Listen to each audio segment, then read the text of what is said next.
Hi guys, welcome back. It is Wednesday. Happy Wednesday. I wanted to do a review on the Diddy, the Making of a Bad Boy documentary that premiered on Peacock yesterday, as in January 14th. And I just wanted to mention some of the things that were said in the documentary. I just watched it 2 hours ago. And yeah, I took some notes real quick. So it's 1 hour and 39 minutes long, and it premiered on Peacock. So it started off with Diddy's childhood friend named Tim Patterson. Tim lives off the grid. The camera crew went to his home. Tim met Diddy after Diddy and his parents moved from Harlem to Westchester County, Mount Vernon, New York. Diddy's dad was a street hustler, a DRUG pusher. They had built a house in Mount Vernon. Diddy's dad was unalive and had left Janice, Diddy's mom, a lot of money. And Janice rented part of the house to Tim's mom. Now, the second person that was interviewed was Diddy's ex-bodyguard, Gene Deal. Gene Deal had an album of pictures of him and Diddy. He always showed those pictures on his YouTube channel.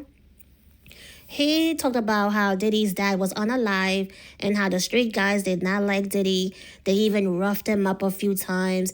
The same thing that he talked about on his channel many years. So Diddy's friend Tim returned home from the military. And when he saw Diddy, Diddy told him to call him Puff now. Diddy told him he was being looked at as a punk, a sissy, a wimp, and a goofy. So he didn't want to be seen as that anymore. Then we see Ariel Mitchell, the attorney. She said a few things. Okay, so moving on. Then we see Al B. Sure. He said he doesn't remember when he met Diddy because they did not hang out on a regular basis. He discussed how he met Kim backstage at Madison Square Garden. So fast forward, after they had their son, Quincy, Al got Kim a job at Uptown. Misa was Diddy's girlfriend at the time. So one day, Diddy came by the studio where Al was with Kim and baby Quincy. Diddy walked in the studio and looked over and saw the beautiful Kim holding baby Quincy, and he said, "Hey, I wish I had a beautiful girl like that." Al was thinking like, you do? Misa? So his friend Tim then said it was love at first sight when Diddy seen Kim. It was a stop you at your tracks moment, a OMG moment, I gotta have her moment. He get what he wants, Tim says. The whole staff watched it happen. Diddy had no shame in his aggression towards Kim and his approach to her. So he wanted Kim bad. Like he stopped at nothing to get Kim. So of course he get what he wants. They started dating. Al B. Sure felt betrayed because Diddy broke the OG rule.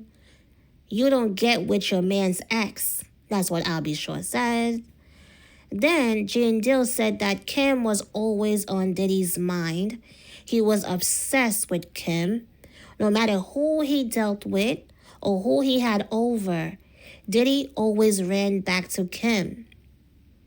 Diddy makeup artist Myla Morales, remember her? The one who helped Cassie when Diddy was beating Cassie. Yeah, she went on Piers Morgan and did an interview. She said Kim was from Georgia and was not a glam girl. She was Diddy's arm candy. She said they made her glam. Kim always had to look good. They always have to, do her makeup and everything.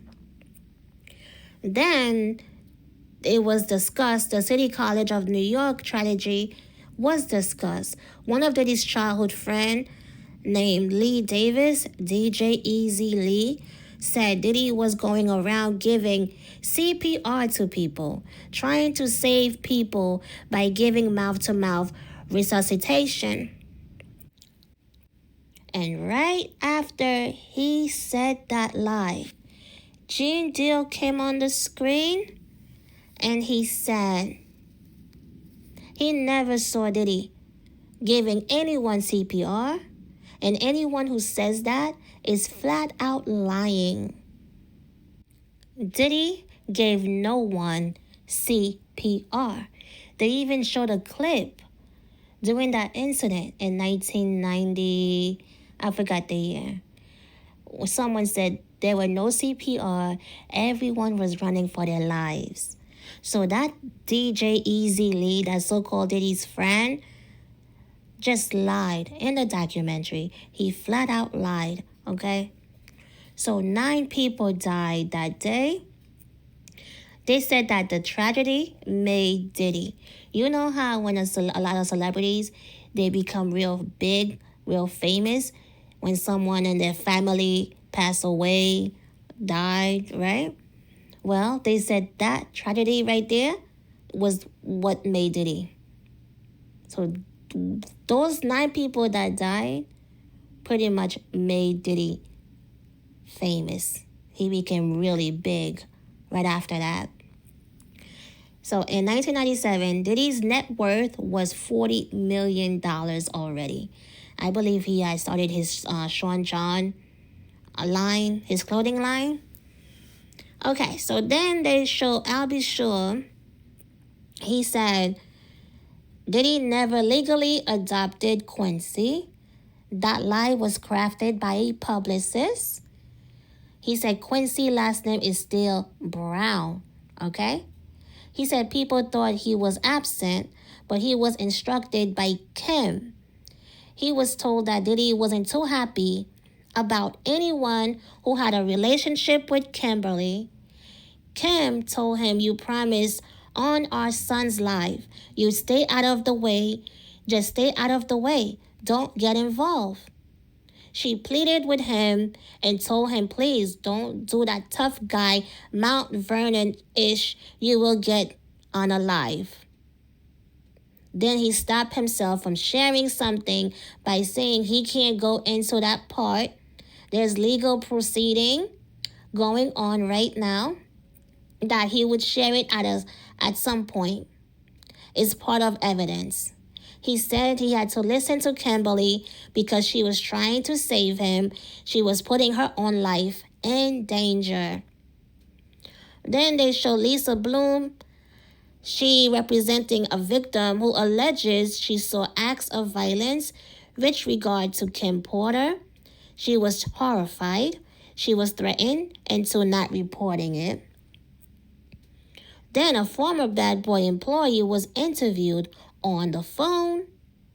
He wanted his voice altered because Diddy's known to unalive people for decades. He said he captured a lot of footage of never-before-seen videos of Diddy behind the scenes. He met Diddy in 2015.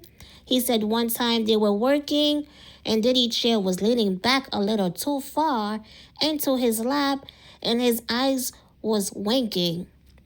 Diddy showed him a video on his phone where 2 men was having sex. Right? And then Diddy said, "That's what we do. That's what men do." So right there, I believe this anonymous staff employee is Rodney Jones. Rodney Jones said the same exact thing in his lawsuit. Rodney Jones was also a producer, an artist, and worked with Diddy, and he has all the footage. So yeah, this person who wanted to be anonymous for this documentary is Rodney Jones. Okay. Then we have Sarah Rivers from Making the Band. Remember Sarah? She was interviewed. She said when Diddy got angry with one of her band members, He said, "You make me so mad, I want to eat your flesh." Then he said to another member, "You rolling your eyes? I can go get a crackhead and pay them $20 to smack the ish out of you."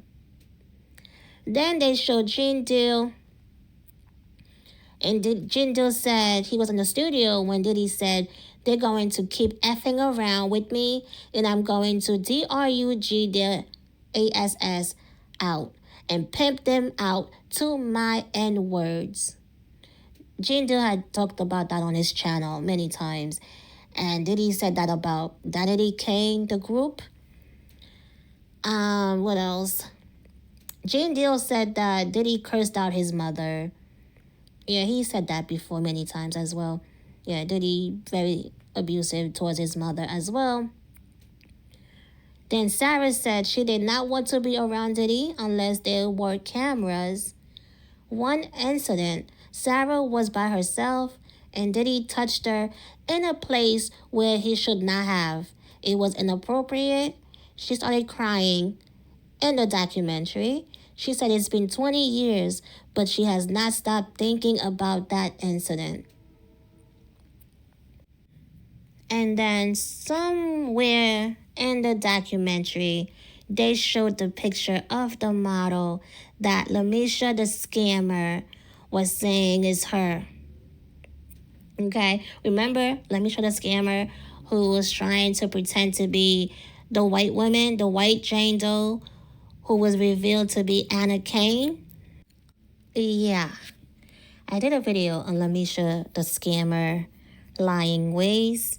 And so the picture of the model was shown. They showed two pictures, okay, where she was laying on the table and Kim was in a blue dress and other guests were eating fruits off of her.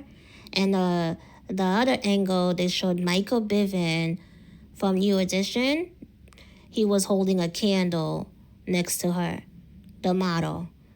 And Lamisha the scammer was lying, saying that was her, and she was 13 at the time. First of all, they would have never shown those two pictures in the documentary had that lady been 13 years old. That model on the table was not 13. She is there for hire. They do that all the time. They hire models for events like that where the model is naked on the table with some things covering their parts and they have food on their bodies. That was not Lamisha. That lady is not even black. Lamisha is a black woman. So she's a liar. And I wanted to point out her lies once again. Okay, then they showed Tim, Diddy's childhood friend, again. And he said that Diddy's mother, Janice, would throw wild parties. He said that Diddy was around all types of alcohol. He was around reefer smoker. He was around DRUG addicts, around lesbians, around homosexuals. He was around pimps and pushers. That was just who was in our house. Okay, so that's who Janet had around Diddy. Okay, he also said they were exposed to sex from a young age. He said at night, it wouldn't be a thing to mistakenly walk into one of the bedrooms and you got a couple in there butt naked. That's what we were privy to. This is what we were fed. So that's what happened growing up. And he pretty much confirmed what a lot of us were saying about Janice, what was going on in the house. So he confirmed it. Then Gene Deal came on the screen. He talked about Biggie's death. You guys know the story because Gene Deal been talking about Biggie's death since 1997 on his YouTube, I believe.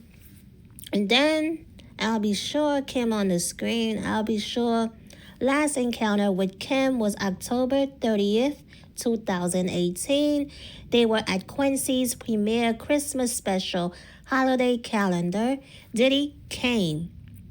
He said Kim said to him that this is probably the best day in a very long time, seeing all of us at the same place. She was looking amazing and healthy, I'll be sure said. It was 2 or 3 weeks prior to her M-wording. And he asked, am I supposed to say allegedly? M-wording meaning unalive. So I'll be sure said that event when he was with Kim and Quincy and Diddy was there was 2 or 3 weeks before Kim was M-worded. She was unalive. Okay? November 15, 2018, I'll be sure said he was on his way to film the opening packages for the BET Awards and his phone rings. It was a dear friend of his and she says, did you hear about Kimberly? He said, what about Kim? I just saw her. She says, I don't know, but I've heard that Kimberly has died. That's how he was told that Kimberly, was gone.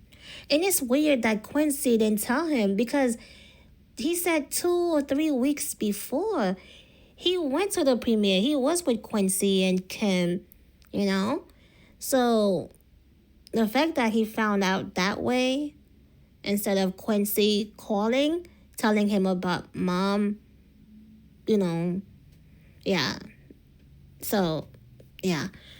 I'll be sure said Kim and him remained friends after Diddy and her started dating. She confided in him and told him that something is not right. Diddy's soul has gone completely dark, like he's just not there. That's what Kim told I'll be sure, allegedly.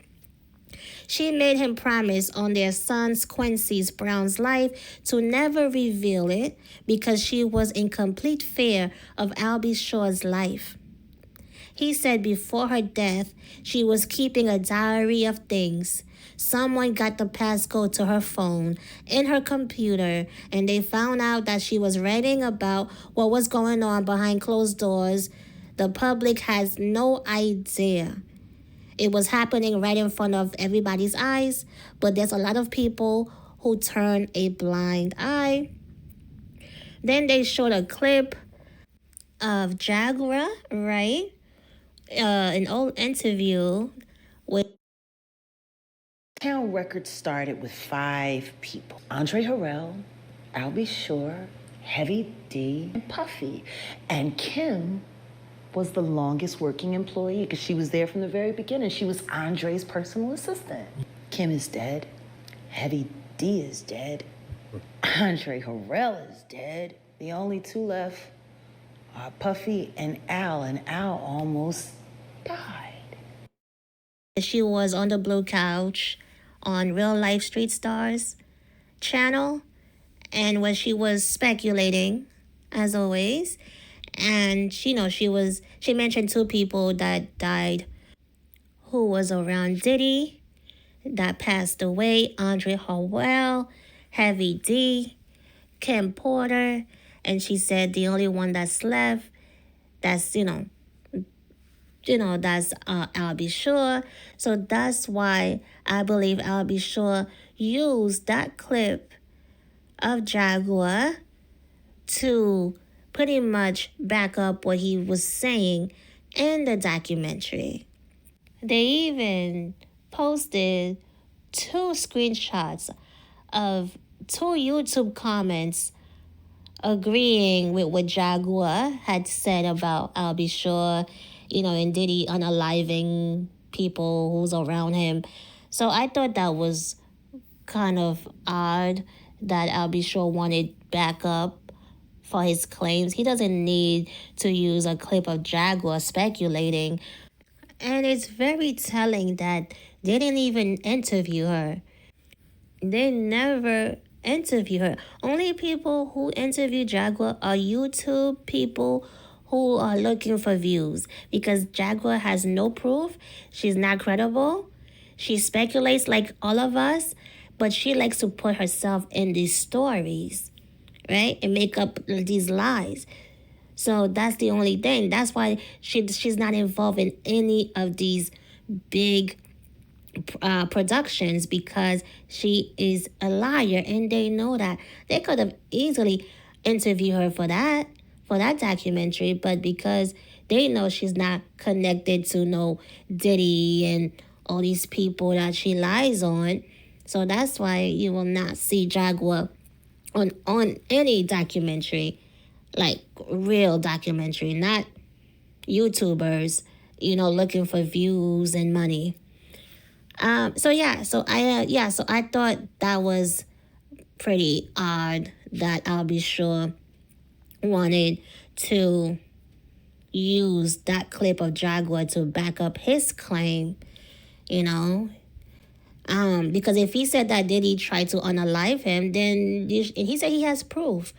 So what is the proof? Now is all. I'll get to that. Anyway, so July 2022, I'll be sure collapsed in the studio. This was not the first time, he said. He said he couldn't go into details. He was in a coma and a ventilator for 38 days, 60 to 70 blood transfusions. But he said he kept a record of every single person who was sent to set him up to assist in the attempted M word of I'll be sure, he said. He said, "You are in the file." So everyone who was involved in the attempt of his M word, because they tried to M word him. So yeah. He said Kimberly is gone because she was going to be Cassie Ventura, which is blowing the lid off this entire situation. So he's claiming that they unalive Kim because she was about to speak out. You see how Cassie came out and exposed everything? She said Kim was going to do that.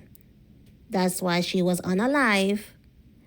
Okay, so that was pretty much the documentary. So here's my overall take. Was the documentary good? It was alright. I didn't learn anything new. Well, the only thing I didn't know about was Sarah from Making the Band. I didn't know that Diddy. Well, I'm not shocked because he sexual assault everyone around him pretty much. So when she said that Diddy touched her inappropriately, so that's the only thing I didn't know about. Everything else, Gene Deal said the same thing he's been saying for years on his YouTube. Rodney Jones, the anonymous person, we know everything from his lawsuit. Ariel Mitchell didn't say much. Lisa Bloom just talk about her client. And the childhood friends, the only one I believe that was really his childhood friend that showed proof was Tim, the one that lived with Diddy. They grew up together in Mount Vernon, New York. The one who confirmed that Diddy's mother threw some wild parties. And there were naked people in bedrooms and stuff like that. So that's where Diddy got his stuff from. Diddy throwing parties and having these freak offs, sex parties. So he got that from Janice, his mother, because that's what he grew up with. He grew up around homosexuals and lesbians and all type of freaky stuff going on in these parties. So that's pretty wow. He just confirmed it. We knew all that. The other few so-called friends, were they really friends? They didn't really show proof that they knew Diddy. They didn't have any pictures growing up with Diddy. There was one, Diddy was already an adult, and he was next to Diddy somewhere. So will Diddy consider these people friends? Because we've never heard of these people. And they are like low level. They're like in the industry somehow, but they're low level, So maybe they just, maybe they work with Diddy somehow. And they just, or they just want to keep a good relationship with him, knowing, he's never used them or never been around them. And he been around them a few times, and then they just want to, I don't know, but I just know Tim is the only one who grew up with Diddy, who knew Diddy. The other ones like DJ Easy, something Easy Lee. I don't know. But yeah, and they were kind of like, I noticed like they were all like the men. They were all like a little, you know. Oh, and there's a clip of Diddy. Oh my goodness, that they played. I think it's Rodney Jones, clip. Yeah, because he recorded those behind the scenes. And this clip, Diddy was dancing. Oh my goodness, that was the most flamboyant and like, how you doing kind of vibe. It oh my goodness. um. Okay, so I'll be sure he didn't even reveal how he almost died. He didn't tell us anything new. He said months ago it would be revealed and for us to stay tuned. I think when he said to stay tuned was supposed to be this documentary. Well, he didn't reveal anything in this documentary. Now it's he can't because of legal matters, but soon he will. And his claims about Kim told him to stay away from Quincy because she was scared what Diddy would do to I'll be sure. So we don't know how true that is since she's no longer here. Maybe I'll be sure regret being a deadbeat dad. So now she's like using Kim passing to like, oh, she told me to stay away, because Diddy likes to unalive men who's around Kim or who's dating Kim. He'll, beat them up or unalive them. So he didn't want to see no men around Kim. He would unalive them.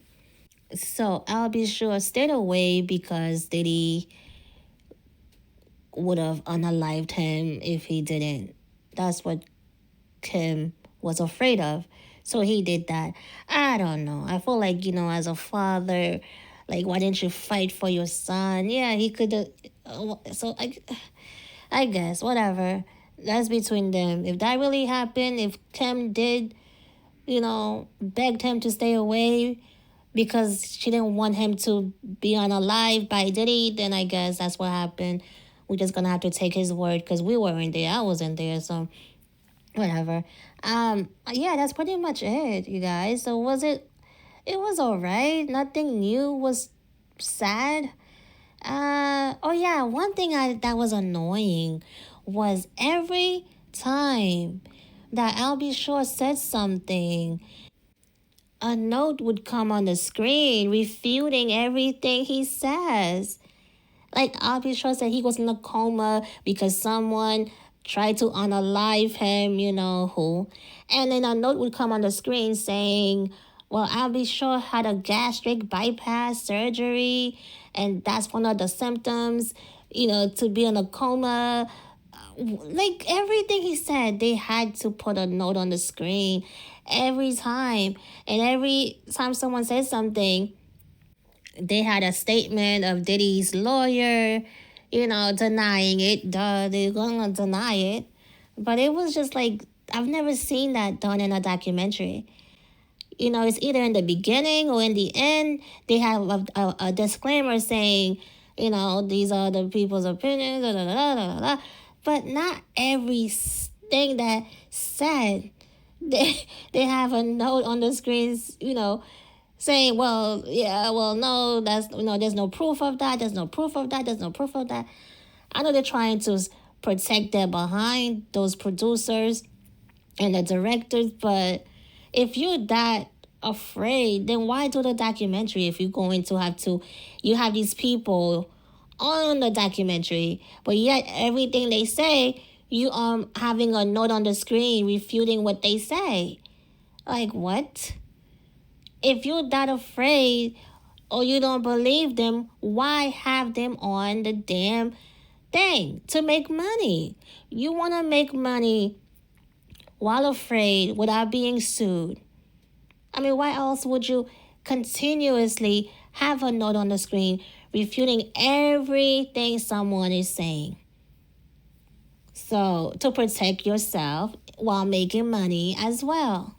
Yeah, but that was annoying though. Just say the disclaimer one time or twice in the beginning and the end. Saying these allegations have not been proven, blah, blah, blah. That's it. But every freaking clip, they say something, here goes the note on the screen saying the opposite or saying it has not been proven. Kim died of pneumonia.